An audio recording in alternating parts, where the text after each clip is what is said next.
علم اس کو ہونا ضروری ہے۔ اگر کوئی تجارت کرتا ہو تو تجارت کا علم اس کے پاس ہونی چاہیے، کیونکہ تجارت کرنا سنت رسول ہے، تجارت کرنا انبیاء کرام کی سنت ہے۔ لیکن آپ کی لاعلمی کی وجہ سے اگر کسی چیز میں کمی ہوتی ہے، اگر کوئی غلط ہوتا ہے تو وہی سنت رسول ہے جو عبادت ہے، اس تجارت میں غلطی کی وجہ سے آپ کی وہ تجارت سنت نہیں رہ جاتی ہے اور اس سے حصول ہونے والا پیسہ آپ کے لیے حرام بھی ہو جاتا ہے۔ اور بھی دوسری جتنی بھی لائنیں ہیں، جتنی بھی چیزیں ہیں، ہر ایک موڑ پر یہی بات آتی ہے کہ آپ جس موڑ پر ہیں، جس مقام پر ہیں، جو بھی کام کرتے ہیں، اس موڑ پر آپ کو جو کام کر رہے ہیں اس لائن کا علم آپ کو ہونا چاہیے۔ اگر اس کے بارے میں آپ کو علم نہ ہو، کیا حرام ہے، کیا حلال ہے، کیا اچھا ہے، کیا برا ہے، کیا بہتر ہے، کیا خراب ہے، اگر آپ کو اس بات کا علم نہیں ہے اور پھر آپ صرف کرے جا رہے ہو تو معاملہ یہ ہوگا کہ آپ اس کام کر رہے ہو، آپ کو روپے پیسے حاصل تو ہو جائیں گے، لیکن وہ کام جو آپ کی اولاد کے لیے عبادت تھی، کیونکہ اولاد کو پالنا، اس کے لیے کمانا ایک عبادت ہے، اگر وہ آپ کی عبادت تھی لیکن آپ وہ مزدوری وہ کام جو بھی کر رہے ہو غلط کرنے کی وجہ سے آپ کے وہ جو حاصل ہو رہے جو مال وہ حرام میں بھی شامل ہو جاتے ہیں، اور غلط کرنے کی وجہ سے وہ آپ کا کام عبادت کے بجائے گناہ بھی شمار ہو جاتا ہے۔ اسی لیے انسان جس موڑ پر ہو اس چیز کا علم اسے ہونا چاہیے۔ بزرگوں میں آپ کو کچھ باتیں بتاؤں گا کہ علم دین حاصل کرنا کتنا ضروری ہے۔ صحابہ کرام جنہیں اللہ کے رسول صلی اللہ علیہ وسلم سے باضابطہ طور پر انہیں ڈائریکٹ علم حاصل تھا، اس کے باوجود بھی آپ صحابہ کرام کی ایک ایک باتوں کو سنیں، آپ کو معلوم ہوگا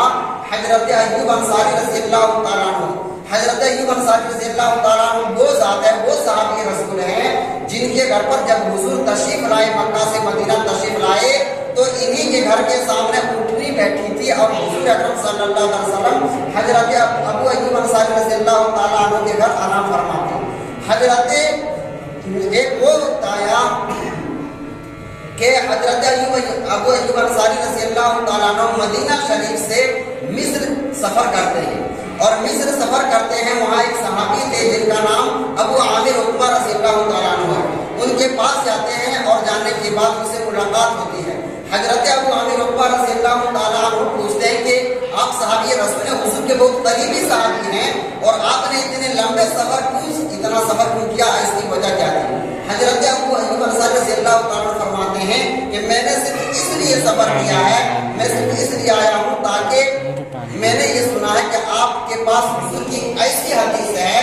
جس حدیث کو سننے والا ابھی کوئی بھی صحابی ابھی موجود نہیں ہے، صرف آپ موجود ہیں، اس لیے میں نے چاہا کہ آپ نے ڈائریکٹ حضور سے وہ حدیث سنی ہے، اس لیے آپ سے سننے کے لیے، سمجھنے کے لیے میں آپ کے پاس علم حاصل کرنے کے لیے آیا ہوں۔ بزرگوں غور کریں کون صحابی ہے؟ وہ صحابی جن کے گھر حضور تشریف فرماتے، آرام فرماتے، وہ صحابی رسول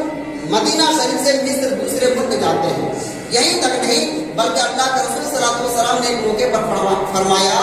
کہ طلب العلم ولو بالسین کی علم حاصل کرو اگرچہ تمہیں چین کا سفر کرنا پڑے۔ بزرگوں چین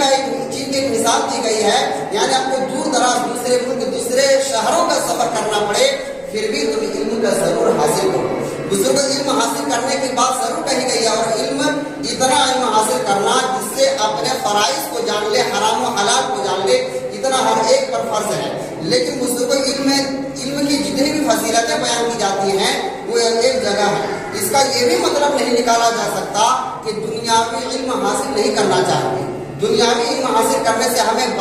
ہمیں روکا گیا، ایسا ہرگز نہیں، بلکہ علم ہر موڑ پر انسان کو حاصل کرنی چاہیے، چاہے وہ دنیا کا کسی بھی موڑ ہو۔ ہمیں اور آپ کو علم سے اتنی غفلت ہے، اتنی دوری ہے کہ آج آپ دیکھ لیں کہ ہر جگہ ہم ذلت و رسوائی کا سامنا کرنا پڑ رہا ہے۔ اگر ہم دنیاوی علم حاصل کر رہے ہیں تو ہم دنیاوی علم حاصل کرتے کرتے میٹرک اور انٹر جاتے جاتے ہم دم توڑ جاتے ہیں، اس سے آگے بڑھنے کی نوبت نہیں آتی۔ کچھ لوگ ہوتے ہیں، چند لوگ ہوتے ہیں جو آگے بڑھنے کی زحمت کرتے ہیں اور آگے بڑھنے کے لیے وہ کوشش کرتے ہیں۔ بزرگوں ہم اور آپ نہ ہی دنیاوی علم میں آگے بڑھ سکے، نہ ہی دینی علم میں آگے بڑھ سکے، ہر موڑ پر ہمیں پیچھے دیکھنے کو مل رہا ہے۔ اللہ کے رسول صلی اللہ علیہ وسلم نے ایک موقع پر ارشاد فرمایا کہ علم والے کی فضیلت نہ علموں پر ایسی ہے جیسے چودھویں کا چاند چمک رہا ہو، چودھویں کا چاند چمک رہا ہو اور اس کے درمیان جو ارد و گرد ستارے चांद बिल्कुल चमकता हुआ नजर आता, कोई भी कम नजर रखने वाला भी शख्स देख लेता है, लेकिन उन सितारों को लोग हर एक शख्स नहीं देख पाता है। तो बेआइन उसी तरीके से एक इल्म वाले की मिसाल नाइल्मों के दरमियान, जाहिलों के दरमियान ऐसी है जैसा चौदहवीं का चांद चमक रहा है। अल्लाह के रसूल सल्लल्लाहु अलैहि वसल्लम ने एक और मौके पर इरशाद फरमाया कि इल्म वाले अहले इल्म की मिसाल ऐसी है जैसे मेरी मिसाल तुम में से अदना पर। बुजुर्गों, हुजूर अकरम सल्लल्लाहु अलैहि वसल्लम ने कितनी बड़ी बात फरमाई, हमें गौर करें कि हुजूर ने अपनी मिसाल दी कि मेरी जो मिसाल है तुम्हारे दरमियान, तुम्हारे अदना पर जो मेरी फजीलत है, वैसी मिसाल एक अहले इल्म की मिसाल तुम्हारे अदना पर है। यानी एक अहले इल्म हुजूर अकरम सल्लल्लाहु अलैहि वसल्लम ने अपनी मिसाल देकर फरमाई कि उसका वो मकाम है। बुजुर्गों, हम और आप इल्म की अहमियत नहीं समझते, इल्म की गहराई नहीं समझते। हर मोड़ पर इंसान को इल्म हासिल करना चाहिए, चाहे वो दुनियावी इल्म हो या दीनी इल्म हो। मेरे यहाँ बताने का मतलब है कि मैं दीनी इल्म पर मैं आपको गौर करने की बात कर रहा हूँ। अल्लाह के रसूल सल्लल्लाहु अलैहि वसल्लम ने इल्म दीन की इतनी बड़ी फजीलत अता फरमाई है कि अल्लाह के रसूल सल्लल्लाहु अलैहि वसल्लम एक मौके पर इरशाद फरमाते हैं कि इल्म जो शख्स इल्म हासिल करता है, इल्म दीन हासिल करता है, वो इल्म दीन हासिल करने के लिए अपने घर से जब निकलता है, अगरचे वो अपने गांव, अपने मोहल्ले में, अपने घर से निकलकर मदरसे तक जाता है या फिर अपने गांव से निकलकर दूसरे गांव या दूसरे शहर जाता है, अल्लाह के रसूल सल्लल्लाहु अलैहि वसल्लम ने फरमाया कि फरिश्ते, वो नूरी फरिश्ते अपने बाजू को बिछा देते हैं, अपने पैरों को बिछा देते हैं। हम और आप किसी का इस्तकबाल करते हैं तो बहुत ज्यादा इस्तकबाल होता है, शादी और दूसरे वगैरह में कोई अहम शख्स होता है, उसके लिए कालीन बिछाते हैं, रेल कालीन बिछाई जाती है, क्योंकि वो शख्स अहम है, वो शख्स अहम है, उसकी इज्जत व इकराम के लिए हम कालीन बिछाते हैं। अल्लाह तबारक व तआला ने क्या निजाम फरमाया है, जो इल्म हासिल करते हैं, इल्म हासिल जो कर चुका उनकी बात नहीं कर रहा हूँ, जो इल्म हासिल अभी कर रहा है, जो पढ़ने के लिए जा रहा है, उसकी बात की जा रही है कि जब वो घर से निकलता है, उसके घर से लेकर जहाँ तक वो जा रहा है, चाहे वो अपने शहर से ये दूर जा रहा है, अपने दूसरे मुल्क जा रहा है, अपने गाँव के किसी मदरसे में जा रहा है, फरिश्ते उसके लिए अपने नूरी पर को बिछा देते हैं। अल्लाह के रसूल सल्लल्लाहु अलैहि वसल्लम ने फरमाया जो तालिब इल्म होते हैं, जो इल्म हासिल करते हैं, अल्लाह के रसूल सल्लल्लाहु अलैहि वसल्लम ने फरमाया कि उसके लिए समुद्र की मछलियां दुआ करती हैं, समुद्र की मछलियां दुआ करती है उसके लिए जो इल्म हासिल करने जा रहा है। बुजुर्गों, आज हम और आप अपने ऊपर गौर करें कि हमारा मुआशरा किस कदर है, हम और आप इल्म दीन से किस कदर पीछे हटते जा रहे हैं। आज जबकि दूसरे मुकाबले में देखिए, पहले जमाने के एतबार से अभी इल्म हासिल करना आसान हो गया, जराए हो गए हैं। अगर इंसान चाहे तो हर इंसान खुद से इल्म हासिल कर सकता है, लेकिन इंसान कोशिश नहीं करता, हम और आप कोशिश नहीं करते। जरा इतने ज्यादा हो गए कि आपके मोबाइलों में बहुत सारी किताबें आ सकती हैं, उन्हें आप पढ़ सकते हैं, उन्हें आप सुन सकते हैं, लेकिन हम उन चीजों को नहीं सुनते, उन चीजों को नहीं पढ़ते। उसी मोबाइल के अंदर हम दूसरे खुराफात तो कर लेते हैं, गुनाहें तो कर लेते हैं, दूसरी रंगरेलियां देख लेते हैं, गुनाह वाली चीज को देख लेते हैं, लेकिन उसी मोबाइल के अंदर जिससे आप फायदा उठा सकते थे, आपने फायदा नहीं उठाया। आज पहले के मुकाबले में आज इल्म वाले बढ़ गए हैं, लेकिन बुजुर्गों, लोग पहले अपने एक मुल्क से दूसरे मुल्क जाते थे। अभी एक सहाबी की मिसाल हमने दी, एक मुल्क से दूसरे मुल्क जाते थे सिर्फ इल्म हासिल करने के लिए।